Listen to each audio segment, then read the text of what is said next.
Salam Cerdas Hukum bersama Fakultas Hukum Universitas Dirgantara Marsikal Surya Dharma Unsurya.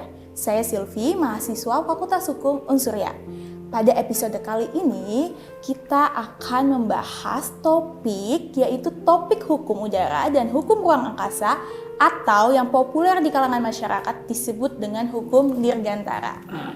Pada kesempatan kali ini, kita akan membahas topik ini bersama Bapak Dekan Fakultas Hukum Unsurya, Bapak Marsikal Muda TNI Purnawirawan, Dr. Sujono, SHMH. Baik Bapak, apa kabar hari ini? Baik, kabar baik Silvi, terima kasih. Gimana Silvi, sehat? Sehat. Baik Bapak, edisi ini Bapak Dekan akan menyampaikan subtopik tentang apa dari hukum dirgantara nih Bapak? Baik, pada edisi ini saya akan menyampaikan subtopik tentang ruang udara nasional, peluang dan ancaman, pendekatan politik hukum udara nasional. Berdasarkan data Badan Informasi Geospasial, Indonesia adalah negara kepulauan terbesar di dunia dengan jumlah pulau 13.466. Luas daratan 1.922.570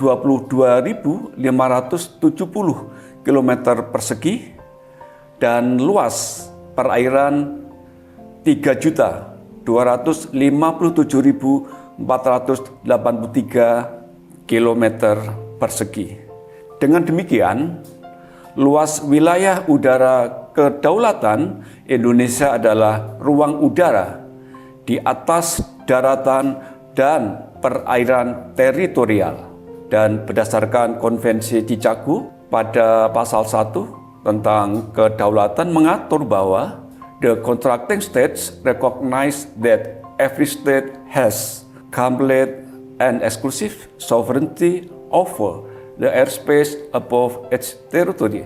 Yang intinya bahwa negara pihak mengakui bahwa setiap negara itu mempunyai kedaulatan penuh dan eksklusif atas ruang di atas wilayahnya. Dalam hal ini adalah ruang udara di atas daratan dan perairan teritorial. Dengan demikian, setiap negara memiliki kedaulatan hukum termasuk Indonesia untuk mengatur sisi ruang udara sebagai dimensi ketiga setelah daratan atau bumi dan laut. Begitu, Silvi.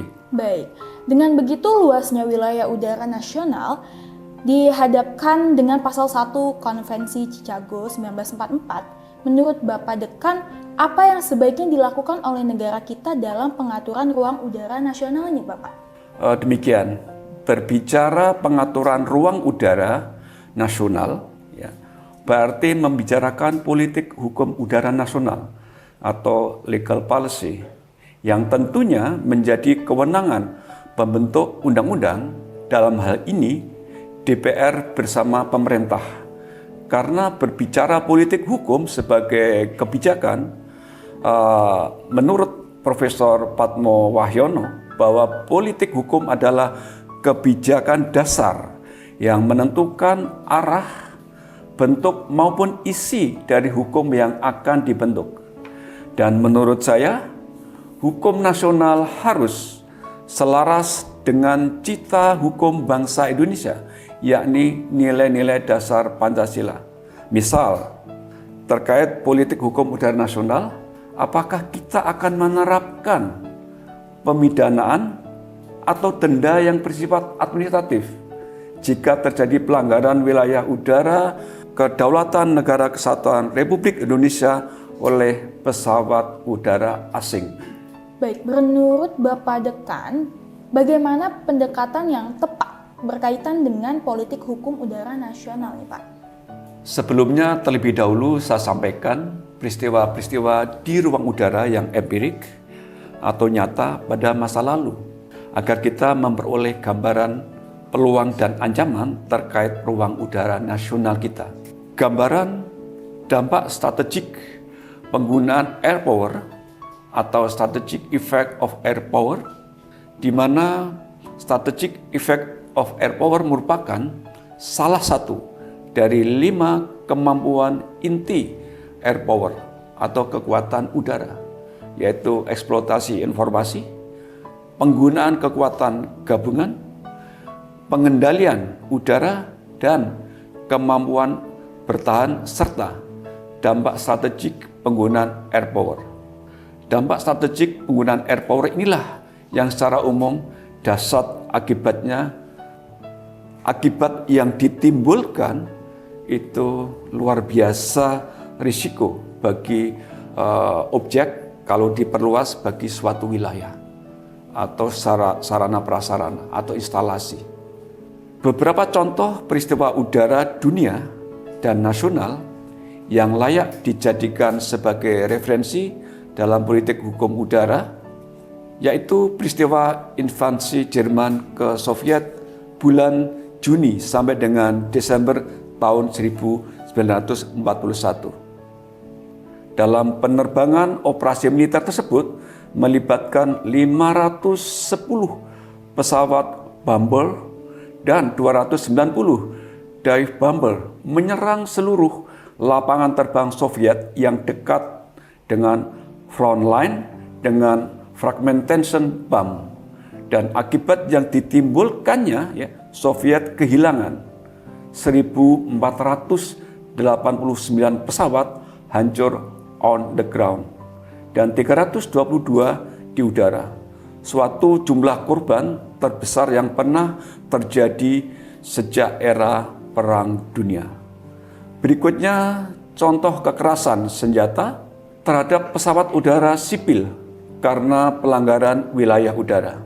Tadi dalam keadaan perang, sekarang pada saat konflik, yaitu penembakan pesawat Boeing 747 milik maskapai Korea Selatan oleh pihak Rusia pada tanggal 1 September 1983 di atas Pulau Sakhalin, Rusia, yang mengakibatkan korban jiwa 240 penumpang dan 29 awak pesawat dengan alasan telah terjadi pelanggaran wilayah udara. Korban jiwa luar biasa. Contoh berikutnya adalah pada saat Perang Teluk tahun 1991. Ya, Sylvie tentu belum lahir ya. Betul. Ya, belum lahir ya. Dan penting kita belajar sejarah. Ya. Saat itu saya juga masih berpangkat Letnan 1 dan bertugas di Pangkalan Udara Iswahyudi, Madiun. Pasukan koalisi Amerika, Inggris dan Perancis menggunakan beberapa jenis pesawat tempur, di antaranya pesawat F-117 Stealth Fighter, langsung menyerang Center of Gravity di ibu kota negara Irak, yaitu di Baghdad. Pesawat terbang low level di atas gurun pasir lalu menghancurkan radar SAM dan sarana komando kendali pertahanan militer Irak hancur sehingga Baghdad dapat dikatakan lumpuh total dalam waktu singkat atau sekejap. Contoh berikutnya serangan 11 September tahun 2001 di Amerika Serikat yang sering dikenal dengan peristiwa 9/11 atau Selasa Kelabu. Serangan 11 September tahun 2001 yang dilakukan oleh teroris dengan memakai pisau cutter mengancam pilot pesawat udara dan membajak 4 pesawat udara sipil, lalu menabrakkan ketiga pesawat tersebut ke 3 gedung di Amerika Serikat. Dan lebih 3.000 orang meninggal dunia. Tragedi kemanusiaan yang mengerikan, dan seharusnya kita juga berharap tidak akan pernah terjadi hal yang demikian. Contoh pelanggaran wilayah kedaulatan negara Kesatuan Republik Indonesia di udara tahun 2008. Pada tahun 2008 terdapat pesawat udara sipil asing melakukan tindak pidana pelanggaran wilayah udara nasional di Merauke. Artinya pesawat tersebut tanpa izin khusus pemerintah Indonesia, sehingga dikatakan ilegal. Pilot di tingkat pengadilan pertama dijatuhi pidana penjara selama 3 tahun berdasarkan pasal 58 dan pasal 13 Undang-Undang Nomor 15 tahun 1992 tentang penerbangan. Nah, undang-undang tersebut telah dicabut tahun 2009. Selanjutnya di tingkat banding dan kasasi, pilot tersebut diputus lepas dari segala tuntutan hukum. Mengapa? Karena terdapat perubahan undang-undang. Nah, ini penting, yakni Undang-Undang Nomor 15 tahun 1992 tentang penerbangan dicabut dengan Undang-Undang Nomor 1 tahun 2009 tentang penerbangan, sehingga terhadap terdakwa berlaku ketentuan hukum yang meringankannya, berlaku asas legalitas dalam hukum pidana. Intinya pada pasal 8 Undang-Undang Penerbangan menyatakan pesawat udara yang melanggar wilayah kedaulatan negara Kesatuan Republik Indonesia diperingatkan dan diperintahkan untuk meninggalkan wilayah tersebut oleh petugas pemandu lalu lintas udara. Jadi cukup diperintahkan untuk meninggalkan wilayah. Intinya telah terjadi dekriminalisasi yang semula pelanggaran wilayah udara kedaulatan negara itu kriminal.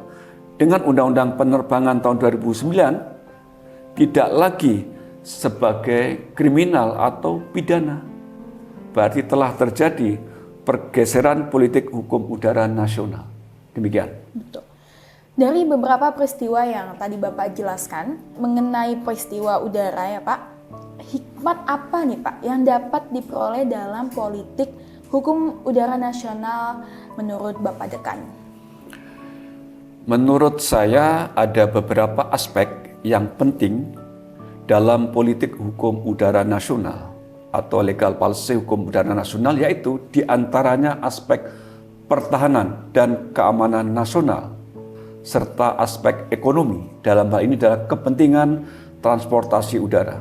Aspek pertahanan dan keamanan nasional diharapkan politik hukum udara mampu mewujudkan perlindungan terhadap segenap bangsa dan tumpah darah Indonesia sebagaimana amanat konstitusi Undang-Undang Dasar Negara Republik Indonesia tahun 1945. Dan aspek ekonomi bahwa politik hukum udara nasional juga menjadikan ruang udara dapat sebagai sumber ekonomi sehingga mendukung pembangunan nasional. Apabila kita tidak mampu mengelola wilayah udara kedaulatan dengan tepat melalui pembentukan undang-undang, maka dapat sebagai ancaman terhadap kedaulatan negara.